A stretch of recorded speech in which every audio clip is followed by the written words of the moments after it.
Hi, my name is EasyStepUK, and this video is in response to EasyStepUK recruitment program. Based on the questions, we have the first being challenges for migrants. Most challenges that migrants face, this is based on my experience in the aspect of reduced job availability owing to lack of skills or experience needed. Most migrants fresh out from college or fresh out from their school are unable to gain experiences before coming to the United Kingdom. If they are able to gain the skills or gain the experience, they require years of practice. But some people just directly come to the United Kingdom for further education, so it's not easy for them to gain access to job availabilities and to experiences that is necessary for actually getting those jobs. The next being community solutions.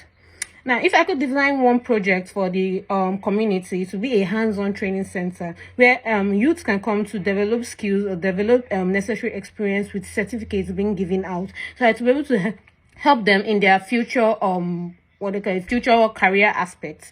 The next being young people's role. How to make young people participants is actually by giving them what aligns with their values or what aligns with their goal. Once it aligns with their values and their goals, they will definitely see the need to gain access to such projects or to actually want to influence such projects. So it's best to do what aligns with their goal or what will help them in the future and to actually make it known to them. Then the fourth is, if a project works well in one town, how to make it work in other towns. We're currently in a digital age. The best way to actually bring yourself out is through social media, advertising campaigns. You can do either on-site or on social media.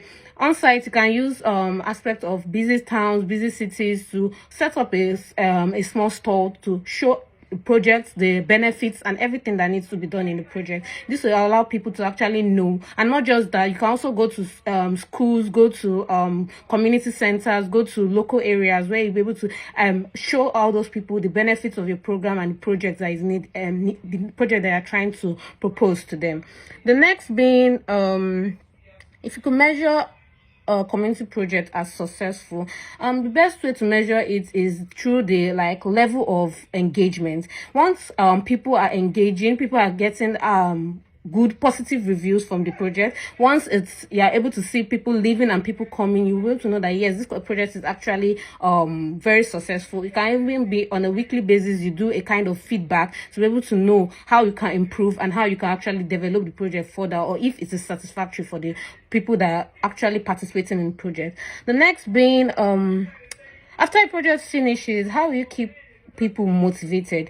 You can keep them motivated by allowing them to actually give feedback, to be able to know that okay, we're going to, based on the feedback given, this is how we're going to improve. So the next time you're going to come, or the next project that is going to be done is going to be based on this feedback. You can actually give them certificates. They can even have a monthly meeting of previous the people that have actually done the project, to be able to tell them, express themselves on how better they want this project to go. Then we also have after the project finishes, then the next is, who do you think we should work with?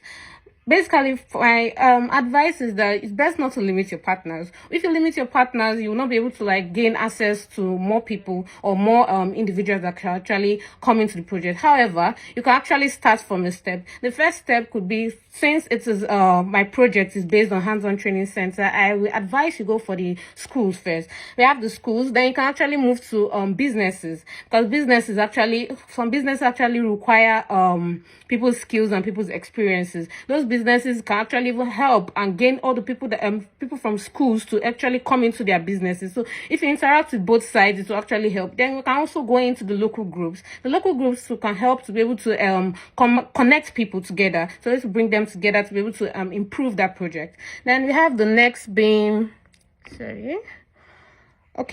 what qualities are important for someone organizing a community projects? Yes, to organize a community project, the very most important is to have communication skills, because you are dealing with people, individuals, so you need to be able to connect with them, to be able to lead them. You also have the next being the leadership skills, the organizational skills, and actually empathy. You need to be empathetic, because you are dealing with people here and their emotions matter. You need to understand them and be willing to understand them. It will actually help in the progress or in the long-term success of the project. And I have all those skills based on my my experience. I have the leadership skills because I've engaged in volunteer work where I have been team leader, and engaged in also in a place where I'll need to communicate with my team. So I have the communication skills, and also I have the empathetic skills because I've able to bring out projects, be able to help people that have helped people, and actually being a disciplinary committee member has helped people that to be able to grow.